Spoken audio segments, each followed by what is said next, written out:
What if I told you that your NEET journey doesn't have to be perfect to become successful? Hello everyone, I am Shruti and first professional MBBS student and welcome to the part 1 video of my NEET journey. सबसे पहले बात करते हैं about the careers जो basically मैंने अपने हर standard में change किए हैं। कोई बात नहीं, हर किसी के साथ होता है यार। क्योंकि my brother was in first year MBBS at GMC Sambhaji Nagar, तो बेसिकली उसकी फील्ड को देख के थोड़ा बहुत मोटिवेशन मुझे उससे आया। तो बेसिकली मैंने डिसाइड कर लिया 10th के बाद कि भाई डॉक्टर बनना है। एंड 11th-12th स्टैंडर्ड में मम्मी पापा ने कोचिंग ज्वाइन करा दी है। The first day of my coaching, you can not believe it, but मुझे कुछ समझ में नहीं आया। भाई 10th में लगता था कि सिलेबस इतना सारा है, बट जब मैं 11th में आई ना, तो 11th में ये लगने लगा कि भाई ये 10th है, ये 11th है और ये 12th है। पहले दिन तो इतना रोना आ रहा था ना कि कुछ समझ में तो आ नहीं रहा, और बेसिक मैथ्स के नाम पे तुम्हें डिफरेंशिएशन, इंटीग्रेशन, लॉग वगैरह तुम्हें सिखाएंगे। जस्ट इमेजिन योर हालत। ग्राफ स्ट्रेट लाइन तब तक चल रहा था 11th में जब तक फिजिक्स के हार्ड चैप्टर्स मेरे सामने नहीं आ जाते। केमिस्ट्री की ऑर्गेनिक मेरे सामने आती है और फिजिक्स में फ्लूइड मैकेनिक्स, थर्मोडायनामिक्स जैसे चैप्टर्स मेरे सामने आती है। मेरा ग्राफ जिगजैग जिगजैग जिगजैग होना स्टार्ट हो गया था।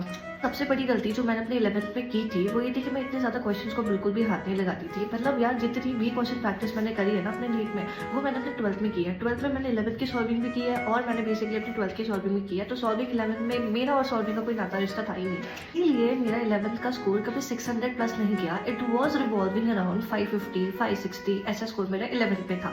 बायो मेरी बहुत अच्छी थी, I love to learn bio. You can also say that कि मेरे बायोलॉजी में 300 से नीचे मार्क्स तो नहीं आए कभी।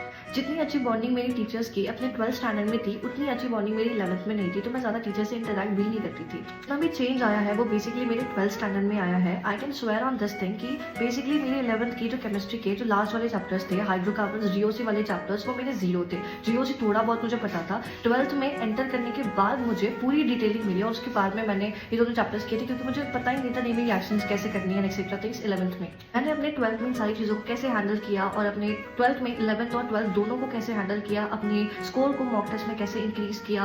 Basically my score was nearly 600, 630, 650, 670 ये मेरा स्कोर था पूरे 12th में मॉक टेस्ट में। एंड लास्ट में मैंने चीज़ों को कैसे हैंडल किया और नीट 2025 का पेपर देने के बाद में आई गॉट GMC। तो ये सारी चीज़ों को बेसिकली जानने के लिए, पूरी डिटेलिंग जानने के लिए इस पेज को फॉलो करिए।